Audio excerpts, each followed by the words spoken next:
எல்லாரும் காத்துட்டு இருந்த தளபதி விஜய் அவர்களுடைய கோட் படத்துடைய ட்ரெய்லர் ரிலீஸ் ஆயிருச்சுங்க. அந்த ட்ரெய்லர் உண்மையிலே வெறித்தனமா இருந்துச்சு.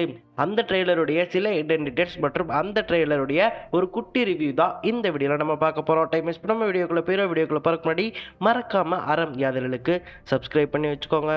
இந்த வீடியோ நம்ம மூணா பிரிச்சுப்போம். முதல்ல ட்ரெய்லர்ல காட்டப்பட்ட ரெஃபரன்ஸ், ரெண்டாவது ட்ரெய்லர் மூலமா மூவியுடைய ஸ்டோரி என்னவா இருக்கும் அப்படிங்கிற ப்ரெடிக்ஷன், மூணாவது இந்த ட்ரெய்லருடைய ரிவ்யூ.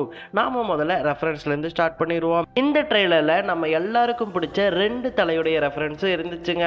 ஒரு சீன்ல பாத்தீங்கன்னா தளபதி விஜய் சத்தியமா இனி நான் குடிக்கவே மாட்டேன்டான்னு சொல்லியிருப்பாரு. எல்லாருமே நோட்டீஸ் பண்ணி கூஸ் பம்பே ஆயிருப்பீங்க. ஏன்னா அது தலையுடைய டைலாக். வெங்கட் பிரபு அவர்கள் இயக்கிய மங்காத்தா படத்துல தலை சொல்லக்கூடிய டைலாக் தான் இங்க ரெஃபரன்ஸா சொல்லியிருப்பாரு தளபதி விஜய். சத்தியமா இனிமே குடிக்கவே கூடாதா, இனிமே சத்தியமா குடிக்கூடாதுடா. அது மட்டும் இல்லாம தல தோனியுடைய ரெஃபரன்ஸும் இந்த ட்ரெய்லருக்குள்ள இருந்துச்சு. யாரெல்லாம் நோட்டீஸ் பண்ணீங்க? தளபதி விஜய் வச்சு ஒரு பைக் சீக்வன்ஸ் காமிச்சிருப்பாங்க. அந்த சீக்வன்ஸ் முழுக்கவே ஒரு கிரிக்கெட் ஸ்டேடியத்துல தான் இருக்கும். எனக்கு தெரிஞ்ச அது சேப்பாக் ஸ்டேடியமா தான் இருக்கணும். ஏன்னா அந்த ஸ்டேடியம் முழுக்கவே சிஎஸ்கே உடைய பேனர் தான் அதிகமா வச்சிருப்பாங்க. அதுல ஒரு பேனர்ல ருத்ராஜ் கேக்வாட் கூட நம்ம தல தோனி இருக்கிற மாதிரி ஒரு சின்ன ரெஃபரன்ஸ் வச்சிருப்பாங்க. அது பார்க்கறதுக்கும் உண்மையில நல்லா இருந்துச்சுங்க. இந்த சீக்வன்ஸை ஞாபகம் வச்சுக்கோங்க. இந்த சீக்வன்ஸ் பத்தி நம்ம பின்னாடியும் பேசுவோம். அண்ட் ட்ரெய்லருடைய எண்டில் கில்லியுடைய ரெஃபரன்ஸ் இருக்கும். மருதமலை மாமணியே முருகையா அப்படிங்கிற பாட்டை தளபதி விஜய் அவர்கள் பாடிட்டு வந்துட்டு இருப்பாரு. அது வந்து கில்லியுடைய ரெஃபரன்ஸ் சொல்லிட்டு உங்க எல்லாருக்குமே தெரியும். மருதமலை மாமணியே முருகையா, மருதமலை மாமணியே முருகையா. அதே மாதிரி பிரசாந்த் அவர்கள் இன்ட்ரடியூஸ் பண்ணும்போது 68 சக்சஸ்ஃபுல் மிஷன்ஸ் அப்படின்னு சொல்லிட்டு சொல்லியிருப்பாரு. இங்க 68 அப்படிங்கிறது தளபதி விஜய் அவர்கள் நடிச்ச படங்களுடைய எண்ணிக்கை, அதுவும் உங்களுக்கு தெரியும். அண்ட் ட்ரெய்லருடைய எண்டிங்ல கன்னை ஹேண்டில் பண்ற மாதிரி ஒரு மேஷப் வச்சிருப்பாங்க. அந்த மேஷப்ல பாத்தீங்கன்னா தளபதி விஜய் அவர்கள் இதுவரைக்கும் நடிச்ச நிறைய கேரக்டர்ஸ் அந்த கார்ட்டூன் எஃபெக்ட்ல வர மாதிரி காமிச்சிருப்பாங்க. அதுவுமே உண்மையில நல்லா இருந்துச்சு. இது எல்லாமே மூவி ரெஃபரன்ஸா இருக்க அரசியல் ரெஃபரன்ஸும் நிறையவே இருந்துச்சு. அதுல ஒன்னா முன்னாடியே பிரசாந்த் சொல்லுவாரு, உங்களுடைய நியூ லீடர் அப்படின்னு சொல்லிட்டு சொல்லியிருப்பாரு. இங்க நியூ லீடர் அப்படிங்கிறது தமிழ்நாட்டுக்கு நியூ லீடரா வந்துட்டு கண்டிப்பா தளபதி விஜய் தான் ஆக போறாரு. அதை குறிக்கும் வண்ணமா தான் வச்சிருக்காங்க. அண்ட் ட்ரெய்லர் எண்டிங்ல ஒரு டைலாக் வரும், you think you can stop me, you think you can ஸ்டாப்னு சொல்லிட்டு ரொம்ப கோபமா விஜய் அவர்கள் கேட்டுட்டு no one can stop me அப்படின்னு சொல்லிட்டு சொல்லியிருப்பாரு. இதுவுமே ஒரு அரசியல் ரெஃபரன்ஸ் தான். நிறைய பேர் அவரை தடுக்க பார்க்குறாங்கல்ல, ஐடி ரைடு இடி ரைடு அப்படின்னு சொல்லிட்டு, அது எல்லாமே நான் ஸ்டாப் பண்ணாது அப்படின்னு சொல்றது விதமாக தான் தளபதி விஜய் அவர்கள் இந்த டைலாக்கை இங்கே சொல்லியிருக்காருன்னு சொல்லிட்டு நான் நினைக்கிறேன். சரி, அப்படியே ஸ்டோரி ப்ரெடிக்ஷனுக்குள்ள போவோம். இந்த படத்தில் பார்த்தீங்கன்னா டபுள் ஆக்ஷன் பண்றாரு தளபதி விஜய். இவங்க எல்லாருக்கும் தெரிஞ்சது தான். அதில் 4 கெட்டப் பண்ணியிருக்காரு. அப்பா விஜய்க்கு 2 கெட்டப் அண்ட் பையன் விஜய்க்கு 2 கெட்டப்னு 4 கெட்டப் பண்ணியிருக்காரு. அப்பா பேரு காந்தின்னு சொல்லியிருக்காங்க. ஆனால் பையன் பேர் என்னன்னு சொல்லிட்டு இது வரைக்கும் ரிவீல் பண்ணல. படம் வந்ததுக்கு அப்புறம் தான் நமக்கு தெரியும். இதில் அப்பா காந்தி கேரக்டருடைய 2 கெட்டப்ல பார்த்தீங்கன்னா ஒரு கெட்டப் வந்துட்டு ரொம்பவே யங்கான துருதுருவான விஜயா காமிச்சிருக்காங்க. ரெண்டாவது வந்துட்டு ரொம்பவே மெச்சூர்டான கொஞ்சம் வயசான ஒரு கேரக்டராக காமிச்சிருக்காங்க. அதாவது ஒரு 20 வயசு பையனுக்கு அப்பா மாதிரி இருக்கக்கூடிய ஒரு கெட்டப்ல இன்னொரு விஜயை காமிச்சிருக்காங்க. ஸோ 2 கெட்டப்ல நடிக்கிறது மூலமா நம்ம என்ன சொல்லலாம்னா, இந்த படமானது 2 வெவ்வேறு காலகட்டத்தில் நடக்குதுன்னு நம்மளால சொல்ல முடியுது. அதாவது பையன் விஜய் வந்துட்டு சின்ன பையனா இருக்கும்போது ஒரு கதையும், பையன் விஜய் வந்துட்டு பெரிய பையன் ஆனதுக்கு அப்புறம் ஒரு கதையும் இந்த படத்துல நடக்க போகுதுங்கிறது நமக்கு தெரிய வருது. அது என்ன கதையா இருக்கலாம்னு கேட்டீங்கன்னா, காந்தி அப்படிங்கிற கேரக்டர் ரா குழுல ஸ்பெஷல் ஆன்டி டெரரிஸ்ட் ஸ்குவாட்ல ஒரு பணியாற்றிட்டு இருக்காரு.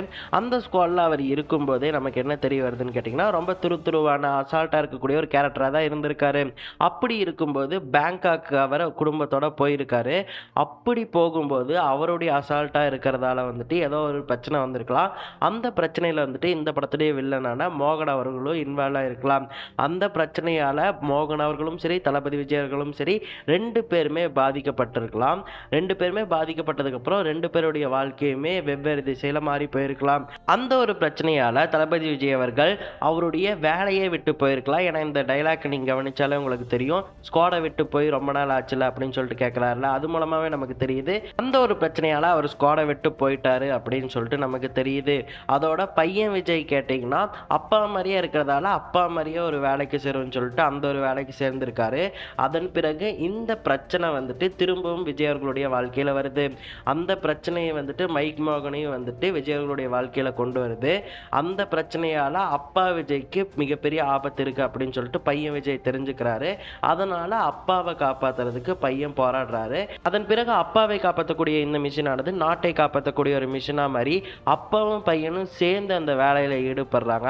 அந்த வேலையில அவங்க மோகன் அவர்களை தோக்கடிச்சாங்களா இல்லையா அப்படிங்கிறது தான் இந்த படத்துடைய கதையா இருக்கணும். நான் ஆக்சுவலி இது ஒரு சைஃபை படமா இருக்கும்னு நினைச்சேன். பட் இது ஒரு ஆக்ஷன் பிலிமா தான் இருந்திருக்கு. பட் நல்லா தாங்க இருக்கு. அண்ட் நான் முன்னாடி சொன்னேன் இல்லையா சேப்பாக் ஸ்டேடியம் ஞாபகம் வச்சுக்கோங்கன்னு சொல்லிட்டு, இந்த படத்துடைய கிளைமேக்ஸ் வந்துட்டு சேப்பாக் ஸ்டேடியத்தில் தான் நடக்க போகுது அப்படின்னு சொல்லிட்டு நமக்கு தெரிய வருது. ஏன்னா இந்த ட்ரெய்லரில் இருக்கக்கூடிய most of the action sequence பார்த்தீங்கன்னா ஸ்டேடியத்தில் நடக்கிற மாதிரி தான் காமிச்சிருப்பாங்க. ஸ்டேடியத்துடைய ரூப் மேலே தளபதி விஜய் அவர்கள் சண்டை போட்டு இருக்கிற மாதிரியும் ஸ்டேடியத்துக்குள்ள பைக் ஓட்டிட்டு போகிற மாதிரியும் நிறைய சீன்ஸை நீங்கள் பார்த்துருப்பீங்க. அது மட்டும் இல்லாமல் இந்த சீனில் பாருங்க பையன் விஜய் வந்துட்டு நோ ஒன் கேன் ஸ்டாப் மீன்னு சொல்கிறாருல, அந்த இடத்துல அவர் பின்னாடி அவர் சிசிடிவி ரூமில் தான் இருக்காரு. பின்னாடி பார்த்தீங்கன்னா ஸ்டேடியத்துடைய ஃபுட்டேஜ் தான் ஓடிட்டு இருக்கு. ஸோ இவர் நிற்கிறதுமே ஸ்டேடியம் தான். ஸோ இந்த படத்துடைய கிளைமேக்ஸ் பார்த்தீங்கன்னா ஸ்டேடியமில் தான் நடக்க போகுது. அதோட இந்த ட்ரெய்லர்லேயே மோகன் அவர்கள் ஒரு வார்த்தை சொல்லியிருப்பார்ல, சென்னையில் ஒரு இடத்துல பாம்பு வைக்க போகிறேன்னு சொல்லிட்டு, அந்த பாம்பு வந்துட்டு ஸ்டேடியத்துக்குள்ளே வச்சிருக்கலாம். அதை தடுக்கிறதுக்கு அப்பாவும் பையனும் வந்துட்டு இங்கே போராடிட்டு இருக்கலாம். அப்படியா தான் இந்த படத்துடைய கிளைமேக்ஸ் அமையலான்னு சொல்லிட்டு நினைக்கிறேன். ஒருவேளை கரெக்டாக இருந்தால் மன்னிச்சுக்கோங்க, ஸ்பாய்லர் அலர்ட். பட் இது ப்ரெடிக்ஷன் தான், நடக்கலாம் நடக்காமவும் போகலாம். அப்படியே நம்ம இந்த ட்ரெய்லருடைய ரிவ்யூக்கு போவோம். இந்த ட்ரெய்லர் நல்லா இருந்துச்சான்னு கேட்டிங்கன்னா உண்மையிலேயே நல்லா இருந்துச்சுங்க. இந்த ட்ரெய்லர் வச்சு பார்க்கும்போது என்ன தெரியுதுன்னு கேட்டிங்கன்னா, படம் ஹிட் ஆயிரும், படமும் நல்லா இருக்கதா போகுது. அந்த படத்துக்குள்ளே வெங்கட் பிரபு சார் என்னென்ன மேஜிக் பண்ண போகிறாரு அப்படிங்கிறது தான் நாம் போய் தேட்டரில் பார்க்க போகிறோம். தளபதி விஜய் அவர்களுக்கு மிகப்பெரிய ட்ரிபியூட்டாகவும் இந்த கோட் படமானது இருக்க போகுது அப்படின்னு சொல்லிட்டு ட்ரெய்லர் வச்சே நமக்கு தெரியுது. ஏன்னா நிறையா படத்துடைய ரெஃபரன்ஸை ட்ரெய்லர்லேயே கொடுத்துருந்தாங்க. படத்துக்குள்ளே அதை விட நிறைய ரெஃபரன்ஸை கொடுக்கலாம் அப்படின்னு சொல்லிட்டு நமக்கு தெரிய வருது.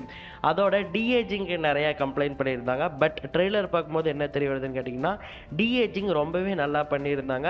க்ளோஸ்அப் சீன்ஸ்லாம் டிஏஜிங் அவ்வளவா தெரியல, கரெக்டாக தான் பண்ணியிருந்தாங்க. அது மட்டும் இல்லாமல் 2 டிஏஜிங் காமிச்சிருப்பாங்க. 20 வயசாக இருக்கும்போது ஒரு டிஏஜிங் அண்ட் 17 வயசாக இருக்கும்போது ஒரு டிஏஜிங் மாதிரி காமிச்சிருப்பாங்க. 2 டிஏஜிங்குமே பர்ஃபெக்டாக தான் இருந்துச்சு. ரொம்ப குறைகள்லாம் இல்லை, ஓரளவுக்கு நல்லா தான் இருந்துச்சு.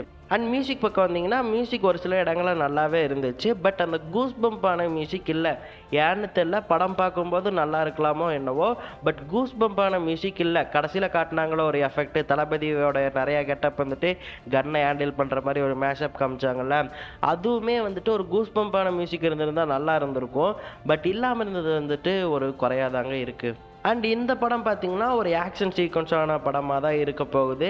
நிறைய கேரக்டர் டெவலப்மெண்ட் இருக்க போகுது அப்படிங்கிறதும் நமக்கு ட்ரெய்லர் பார்க்கும்போது தெரியுது. அதனால தான் நான் சொன்னேன், படம் வந்து நல்லா தான் இருக்க போகுது, நம்ம போய் என்ஜாய் தான் பண்ண போகிறோம். உள்ளே என்ன மேஜிக் பண்ணுறாங்க அப்படிங்கிறது தான் நாம் இப்போ பார்க்க போகிறோம். அண்ட் ஆல்சோ இந்த படம் வந்துட்டு முழுக்க முழுக்க ஒரு ஸ்பை த்ரில்லர் படமாக இருக்க போகுது அப்படின்னு சொல்லிட்டு நமக்கு தெரிய வருது. ஏன்னா நிறைய ஹாலிவுட் படங்களுடைய காட்சிகள் நம்ம கண்ணு முன்னாடி வந்து போச்சு. Mission impossible, James bond, true lies மாதிரியான காட்சிகள் நம்ம கண்ணு முன்னாடி வந்துட்டு போச்சு. அந்த அளவுக்கு படம் இருந்துச்சுன்னா உண்மையிலே நல்ல படமாக தாங்க இருக்கும். ஏன்னா அந்த படம் மாதிரி தான் எனக்கு இந்த படமும் தெரிஞ்சிச்சு.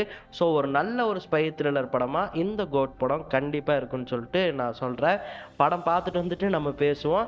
ஆக்சுவலி இப்போ வரைக்கும் சொன்னதெல்லாம் ப்ரெடிக்ஷன் தான். ப்ரெடிக்ஷன் அப்படிங்கிறது நடக்கலாம் நடக்காமலும் போகலாம். பட் அந்த ப்ரெடிக்ஷன் நடந்துச்சு அப்படின்னு சொன்னால் மறக்காமல் நீங்கள் படம் பார்த்து முடிச்சதுக்கப்புறம் கமெண்ட்டில் வந்து சொல்லுங்கள், ப்ரோ நீ சொன்னது நடந்துச்சுன்னு சொல்லுங்கள். நடக்கலை அப்படின்னு சொன்னாலும் டேய் நீ சொன்னது நடக்கலடா அப்படின்னு சொல்லிட்டு வந்து சொல்லுங்கள்.